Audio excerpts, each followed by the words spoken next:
It wasn't a play. No, it was a play. It's a first down. You know, he's got the voice thing. It's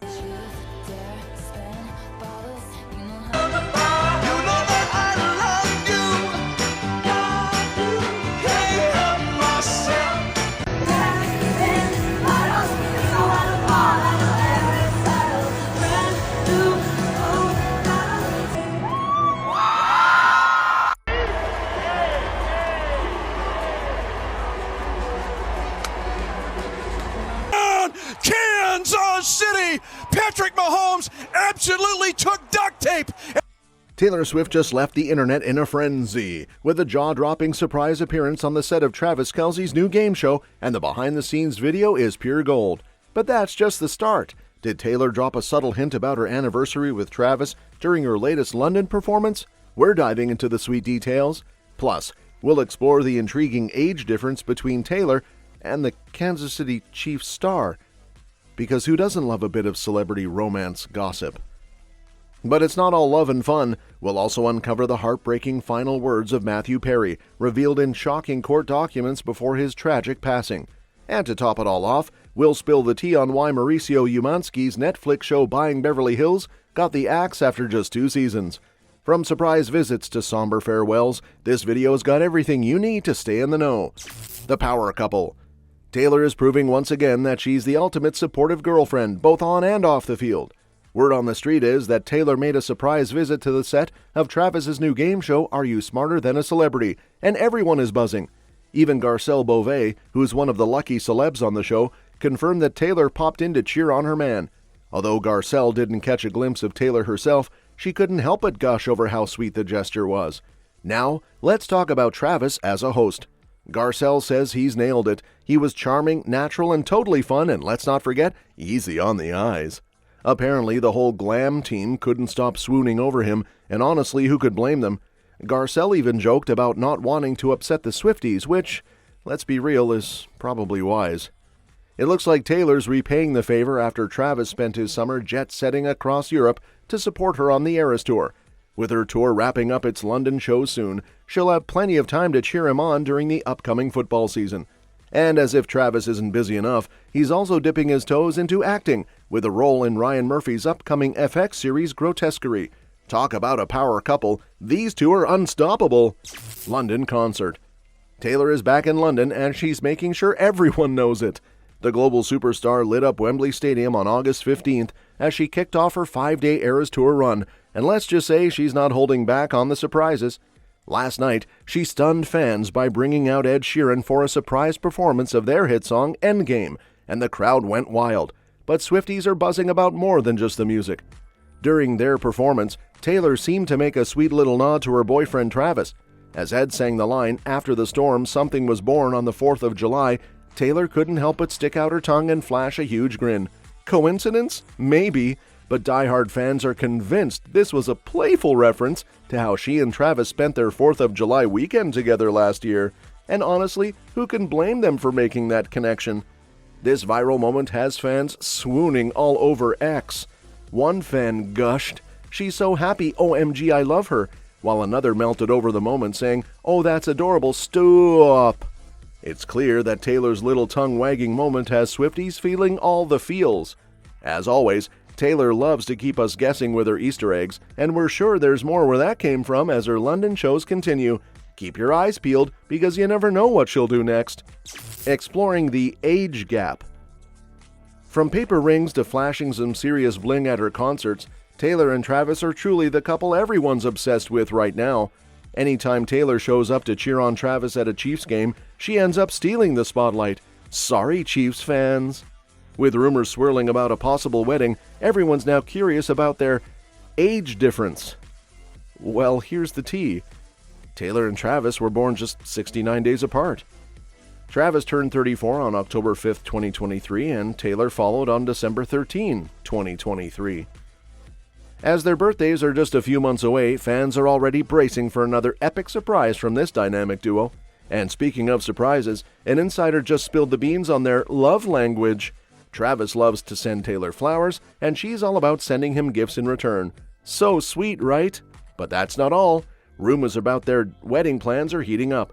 Life and Style dropped a bombshell that these two have been unofficially engaged for a while and are working out the details of an ironclad prenup before they make it official. With Travis's $70 million net worth and Taylor's mind-blowing $1 billion fortune, thanks to her record-breaking Eras Tour, a prenup seems like a pretty smart move. It sounds like these two are in it for the long haul, and honestly, we're here for every single swoon-worthy moment. Matthew Perry's final moments.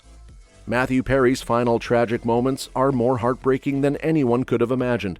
According to court documents obtained by NBC News, the Friends star, who passed away on October 28, 2023, at just 54 years old, was relying heavily on ketamine in his final days. The shocking revelation? Perry asked his longtime assistant, Kenneth Iwamasa, to give him 3 doses of the drug on the day he died. His chilling last words? Shoot me up with a big one.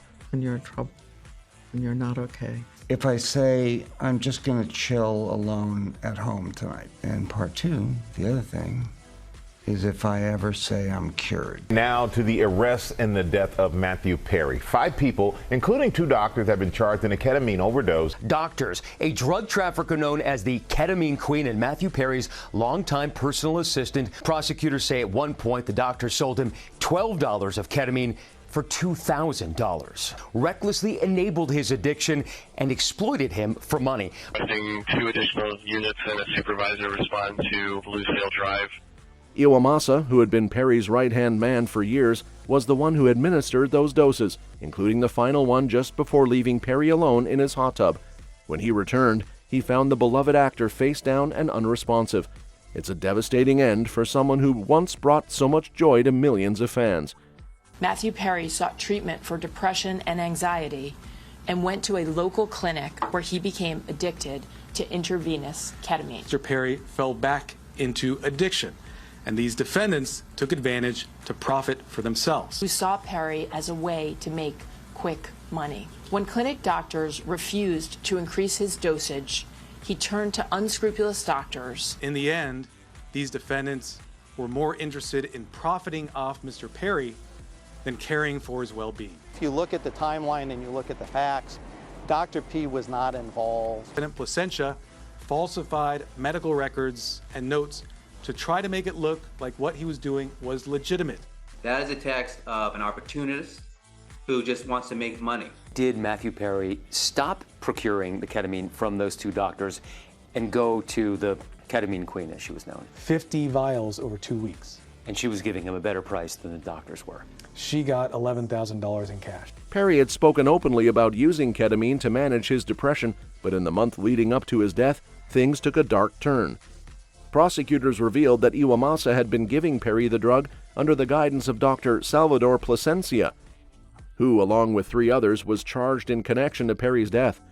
Plasencia had even taught Umansky how to administer the drug and allegedly conspired with another doctor to profit off Perry's addiction. The text messages between them are truly disturbing, with Plasencia reportedly texting, "I wonder how much this moron will pay." Perry's struggles with addiction were no secret. He had battled substance abuse for most of his adult life. In his 2022 memoir, Friends, Lovers, and the Big Terrible Thing, Perry described ketamine as a drug that made him feel like he was dying and yet also gave him a bizarre sense of happiness until the harsh reality of the hangover hit. He wrote in a text message in September 2023, quote, "Saw Mr. Perry freeze up and his blood pressure spike. I wonder how much this moron will pay." He knew this was wrong, and he knew he was risking Mr. Perry's life. And yet they continued to sell the narcotic. At another point, Placentia admitted to another patient that Mr. Perry was spiraling out of control with his addiction. Really a charlatan administering ketamine. Matthew Perry, who was a known addict and was clearly in the throes of addiction. Say that your client exhibited perhaps a lack of judgment, but what the indictment seems to show is that he was... Just a year before his death, Perry had expressed his desire to be remembered as someone who lived well, loved well, and wanted to help people. It's a heartbreaking contrast to the way his life ended, and fans around the world are mourning the loss of a man who brought so much light even as he fought his own darkness. In the end, these defendants were more interested in profiting off Mr. Perry than caring for his well-being. Painkillers and medications he was going to prescribe to me with very, very few questions in between. If you look at the timeline and you look at the facts, Dr. P was not involved. Defendant Placentia falsified medical records and notes to try to make it look like what he was doing was legitimate. That is a text of an opportunist who just wants to make money. That just shows, evil. That is clearly not a medicinal, text. Netflix cancels Buying Beverly Hills. Netflix just dropped a major bombshell in the world of reality TV by pulling the plug on Buying Beverly Hills after just 2 seasons. Yep, you heard that right. Mauricio Umansky's glitzy real estate series, which gave us all the juicy drama and luxe home tours we didn't know we needed, is officially done. The news comes only 2 months after Season 2 premiered, and let's just say fans are shook. So what's the tea? According to industry insiders spilling to Deadline, Netflix decided to cut the cord after taking a hard look at those viewing numbers versus the cost of production, and it seems the math just didn't add up for another season. Ouch. The show followed Mauricio, the estranged husband of Real Housewives of Beverly Hills star Kyle Richards, as he led his high-profile real estate firm, The Agency. Season 2 even brought more family into the mix, with his daughter Sophia joining her sisters Farrah Brittany and Alexia Umansky on screen. But beyond the glitz and glam of Beverly Hills, the show wasn't shy about digging into the family's drama. One of the biggest bombshells? Mauricio opened up about his bitter feud with Rick Hilton, Kyle's brother and co-founder of Hilton and Highland, the brokerage where Mauricio first made his mark. In a jaw-dropping Season 2 trailer, Mauricio didn't hold back, saying he felt f***ed over by Hilton and Highland when they denied him equity and partnership status. The drama didn't end there. Paris Hilton, Rick's daughter, wasn't having it and clapped back hard on social media, calling out Mauricio for using the Hilton name to hype his show. She even went as far to call it lame. Yikes! Now with the show canceled and the Hilton Umansky drama still simmering, fans are left wondering what's next for Mauricio and his real estate empire. That's all for this video, folks. See you next time.